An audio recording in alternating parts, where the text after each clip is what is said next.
spinning round, I feel safer.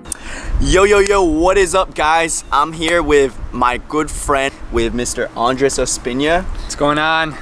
And what we're gonna talk about today is actually something more on a sensitive topic. So something that myself has faced and one of my best friends has faced too. So Sure. With that being said, I wanna bring into the camera Mr. Andres Ospina. He's gonna tell you a little bit about his story, about how he overcame anxiety, depression, and leading up to it. Mr. Andres. Definitely the first thing when it came down to battling and coming out of the anxiety and depression I was dealing with was really understanding first and foremost what it was. Understanding that anxiety isn't what you see on TV with people having crazy panic attacks. Sometimes anxiety can be super silent. Sometimes depression, especially for me, depression came in the form of massive procrastination. Waking up in the morning, having a list of things to do and just not doing them, and then feeling that guilt and that resentment from not getting my things done. And really what it happened is that I had to discover what was stopping me from doing the things that would allow me to be productive and that would allow me to get to my goals and my results. And once I was really able to investigate and be true to myself about what I really wanted in my life and not set goals that I felt were, just what were traditional, what was normal, and actually started to really think outside the box about what does Andres really want out of his life? How does he want his life to look? Without guilt, without feeling like, oh, I won't be accepted for the things that I like. Then was I really able to get out of that depression, because now I was really starting to target the type of network that I wanted to target. I was really starting to be of service to the people I wanted to be of service to. And then what started happening is that when I really started to offer myself as a person of value and as someone that just wanted to contribute, a lot of people started to depend on me.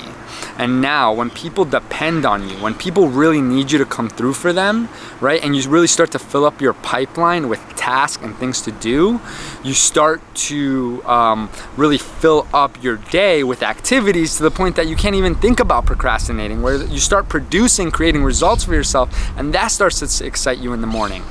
So I always came up with one main thing. It's better to be overstressed than understressed. I'd rather be overstressed any day than be understressed and not have much to do. Because at least when I'm overstressed and I have a lot on my plate, I can start to build systems for myself that allow me to create leverage in my life and allow my results to actually grow and multiply. And that has been huge for me. I haven't felt depression in over 2 years. Even when I feel the slightest bit, it feels like a very foreign feeling. And today I have momentum in my life. Thanks for creating really a very busy schedule for my life and a network of people that actually depend on me to come through for them and create results in their life. About 16% of the US adult population suffer from major depression in some of their life. Yeah. Now with men, we see it more frequently in the older age, right? Why do you feel as if men are becoming more depressed, such as Robin Williams committing suicide? What do you say to men in their 20s that suffer from depression? What do you think about that? What do you say? Depression comes in so many different forms. Depression can come from guilt. Depression can come from trauma.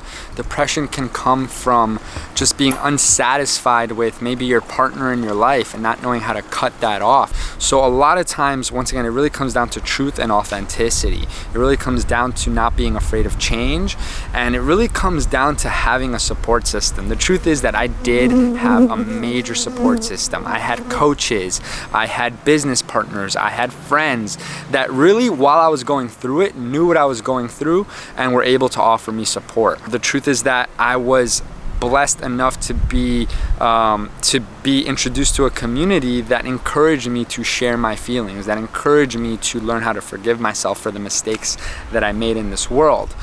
So the only thing I can say to you is if that you don't have that support system, just know that it's out there. Know that there's people out there in the world that do want you to express yourself authentically.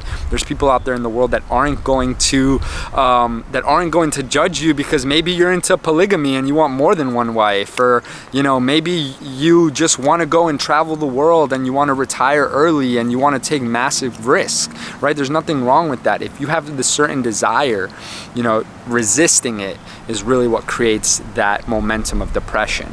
And if you're able to just be true to yourself and true to what you want and just go for it, you're gonna see. So what we're seeing with these other celebrities that may have ended their life is the fact that they probably weren't truly doing what they truly wanted to do. They weren't around the people that they truly wanted to be around, and to a certain degree they felt forced. And at the end of the day, if you're in your power, you're never forced to do what you don't want to do.